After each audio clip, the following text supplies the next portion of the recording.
just over a week to go. Is it pretty settled, or is it like an ongoing trade, I guess, negotiations still?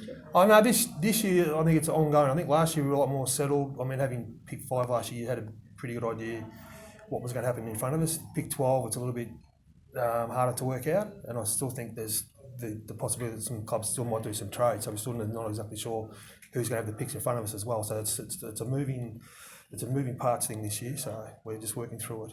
Are you in the market to try and trade up, like?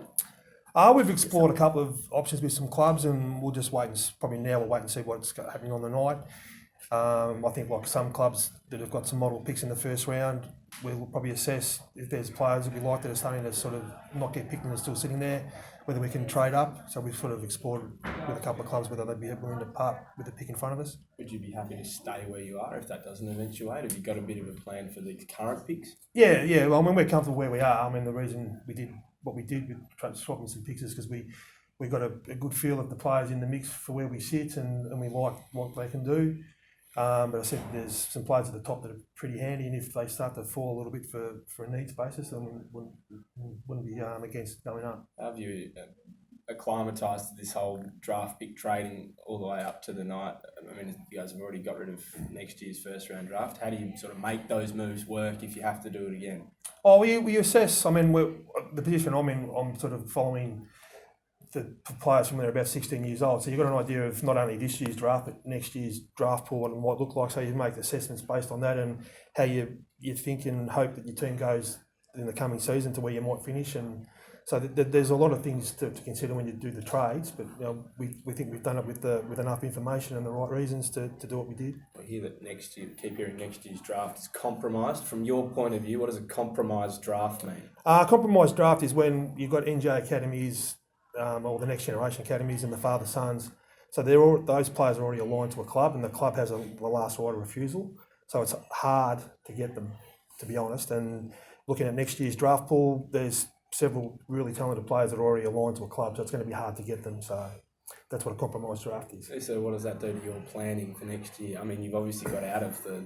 Well, that's part of the reason why we did what we did was we got out, and we've also got a couple of players in next year's draft that are aligned to us as well. So I mean, it's sort of working for us and against us in the same breath. So it's hard to explain, but that's what it looks like. Players aligned to you. Sorry, Vic, this year you've got, we've talked about Jackson Mead a lot with CD recently. Trent Burgoyne, is he someone that Port Adelaide's had a good hard look at? Oh, well, we assess all the players, but particularly when they're aligned to us, we probably know more about those, Trent and Jackson, than probably any other player, just because their fathers are at the club. They're allowed to come to the club and do certain things, so we sort of get to see them in amongst our playing group as well, so we get a better assessment. With Trent, it's been a lot harder because he's been injured. He's basically played 3/4 of a state trial game for the season, and he's suffered some recurring hamstring issues since then. So from a talent point of view, we thought he was, he's got a little bit of, when he's his son or his father's son, so to speak. So we thought he had a little bit of talent, but we haven't been able to project what it looks like because we haven't seen him play. So, and I think all the other clubs are a little bit like that as well. So, I mean, you like to see a player on the field to make an assessment, and then you sort of start working from that. Do you think he would get picked up then, or? I think it's going to be, well, I don't, to be honest, my honest answer is I don't know. And I think it's really hard for a club to pick someone that hasn't played. I mean, we're fortunate that we've got a bit more information than the other 17 clubs on Trent. Where hopefully he ends up at our club, but we don't know. Because you've got a lot of picks, 50s, 70s. Would that be where he'd fall if he... I think, if Trent does, Trent will fall into the back end of the draft. There's no doubt about it. And we also have those picks because we need some points for Jackson where he gets bid. We need to be able to match that draft pick point total. So that's the reason for stockpiling some of those for Trent and Jackson. I mean, it seems like a foregone conclusion for everyone from the outside, but that's the plan. The plan is Jackson, Port Adelaide player. Yeah. I think we'd all like him to. I think he's a talented player, and I think most of the other clubs think he's got some talent as well. We sort of assess that he might get picked or bid for somewhere in the 20s, and we were at 29. So we thought if we can try and get in front of that, then it might give us access to another player before the bid comes to Jackson. So that's what we're hoping happens on the night. A couple of years in a row that Port Adelaide's decided to attack the draft with trades. So how do you sit there in your position and when they say we're going to attack the draft again, you sort of rub your hands together? That's exactly a little bit. I mean, well, it does because you spend a lot of your time tracking these players, and then when we had years where we traded picks away, and you sort of do a lot of work on these talented players, and then well, we haven't got the pick to get them. So to actually come up in the draft and have some extra picks is great. Puts a little bit more pressure on the recruiting team. But we'd like to think we've got a good track record of finding some talented players, and hopefully it continues. The strategy was to, if you go back to looking at the premiership clubs, they tend to have 2 or 3 pretty strong drafts close together.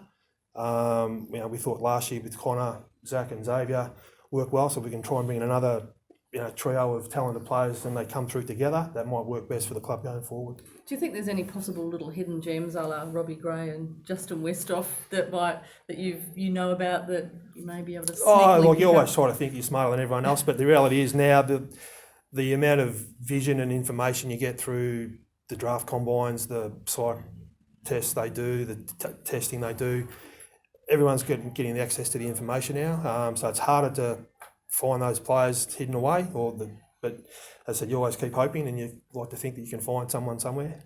So it's becoming harder to find those gems?